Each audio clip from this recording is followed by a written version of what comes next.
Right. So hopefully you have some time to think about that vulnerability and just to be vulnerable. I was like, yeah, I'm so amazed right now with how amazing this thing is going for us with this whole alumni era. We have amazing people like Cartavius who are stepping up. I called them literally a week ahead of time. Shout out James for the connection.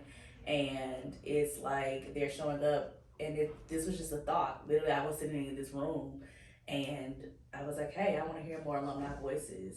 And we have our little camera here with our tri stand, and we're doing it. And it's just thank y'all for those that are watching. Please share. We're gonna think about other ways to share this more. But I appreciate you seriously because taking time out it means a lot for this new little idea I had to like become a real thing. I appreciate that. All right, I appreciate you having me. So let's jump into the next part, which is one day. So we all got in here. We were like, okay, we're going to do this work for what? And so we're all supposed to be fighting for this tagline of one day. One day, all kids will have access to educational equity, excellent educational experiences and educational equity. But you know, everybody has their own version of what that looks like. And so, Cartavius, for you, what's your vision? What's your vision of one day? Sure. So that is a very lofty goal, and I believe that it's 100% attainable.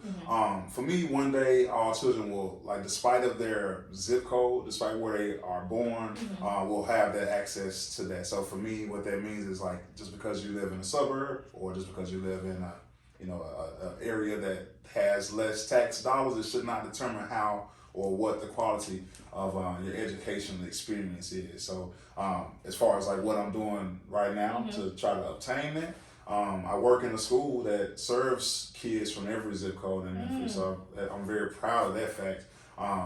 But also, and I want to just do a little shameless plug for my chess program. I'm able to take kids that, I've had kids that come in and struggle with reading or struggle with math or struggle, like have some struggles academically or even socially.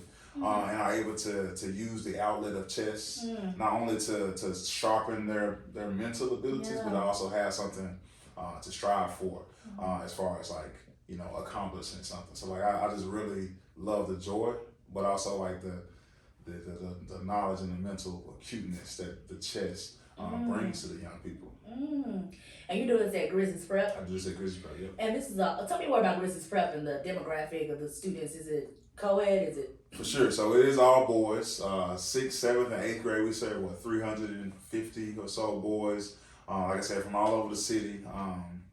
And yeah, primarily black, but we got a hodgepodge of a lot of basically a good cross section of the city that we represent. And is it middle school and middle school, just middle school, yeah. I had the chance to visit today, and it was phenomenal. An amazing school right there near downtown. And so, for those, now I'm talking to my alums. If you're a core member, stay where you're at, okay? But for alums, it's an amazing school because it has so many alumni like Cartavius here. Cartavius, you're the high school success coordinator. Yes. So what do you do with that? So I wear a lot of hats at the school. The primary role of high school success coordinator is to match current 8th graders and their families with the high school of their choice. I also serve as a 7th grade level lead. So for lack of better words, it's kind of like the de facto principal of the 7th grade. Right.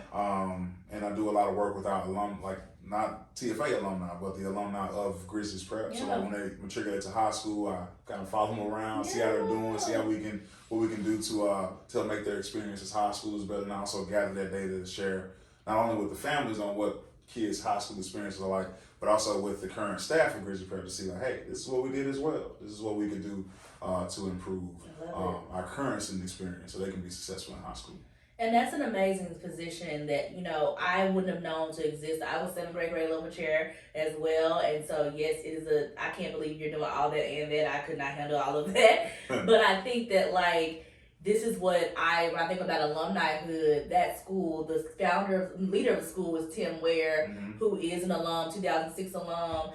It's alums almost on every grade level or in some type of leadership positions, whether it be deans and things of the nature. So, You have people that understood the experience. Oh, go ahead. We got Mr. Eddie Walsh, Tennessee Charter School Teacher of the Year for 2022.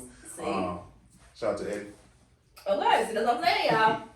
So the beautiful thing about your experience for court members and for alumni is, and I think Cartavius' life is an example of this, sometimes the power of experiencing something is to take a note. I did this for 2 years. I stayed at school for 2 years.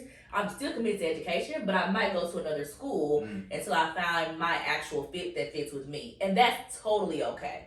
And I think that's something that I would encourage more alums to think about, is the idea of sometimes it might not be that it's not that education isn't from you or that teaching is for you. It might be that you got to think about the school you're at and the school environment as an opportunity to think about ways to really get the best in both worlds. Because it seems like the teachers there and the staff there are having a good time along with the students. It seems like everybody there is really committed, excited, and really positive. I mean, it was like almost scary positive. Like, why is everybody so happy reading books and all? I was like, what is this real? Y'all putting on right now. But I trust and believe that I've been there before, and they did not know anybody was coming, and I've seen the same thing, and that's amazing. That is amazing. So now as we get to this last portion of paying it forward. So you talked about your alumnihood experience. You talked about your one day, and your one day looks like a myriad of things. But ultimately it comes down to this idea of access for all kids, no matter where they come from. What would you say to yourself? If you could go back in time to Cartavius at UT, what would be something, because we have some people right now who are the Cartavius at UT literally trying to decide should they come to Memphis or should they join TFA. What would you say to them in terms of advice or things to think about as they make that decision? For sure. So I will say, like, do not commit unless you are committed, because what our kids need, they don't need bodies. They need people that are committed to them. And they don't need saviors either. Like, don't think you saving anybody. They don't need saviors. They need people that are committed to furthering their education experience. And if that is you, then by all means, go ahead and sign up and commit yourself to 2 years. I also say that it, like I alluded to earlier, it will be hard, but you'll get your stripes and you will be fine. I love it. I love it. And I think that's a brilliant point, because I think you're right. You need to commit to those 2 years. I think that at least give us that. That's right. Yes, and I'm glad you were bold enough to say it. But that's the activism, that's the leadership right there. All right, I'm gonna take you back. So you are now 2017, 2018. You're in the core. What would your advice be to a first or second year right now? So I'm a second year giving advice to it. Well, you're you now to yourself back then, or to a first or second year. Keep going. Never back down, never give up, grit and grind. Take the free food. Make your prints on time. And I'll also say you can't do it all. Like, don't, do what you can, but also take some time for you. Like, chill just for a second, to breathe a little bit, chill a little bit, because work will be here tomorrow. Yeah. We've been hearing this also as a trending response about this idea of teachers and core members specifically taking some time for themselves. I do think burnout is a real thing. It is. And I do think as someone who's been 10 years in the game, I started feeling it. I started being like, whoa, what are we still talking about these same issues? But I think what might be true is that I didn't take enough breaks. I didn't take enough mental breaks. I'm not just saying a vacation. I think I had that mentality. I had to do it all. It's all on me. So I wasn't leaning into relationships. I wasn't taking the necessary time for me, whether it really is time off or just really taking a moment to realize that the work will be here tomorrow. And the next day.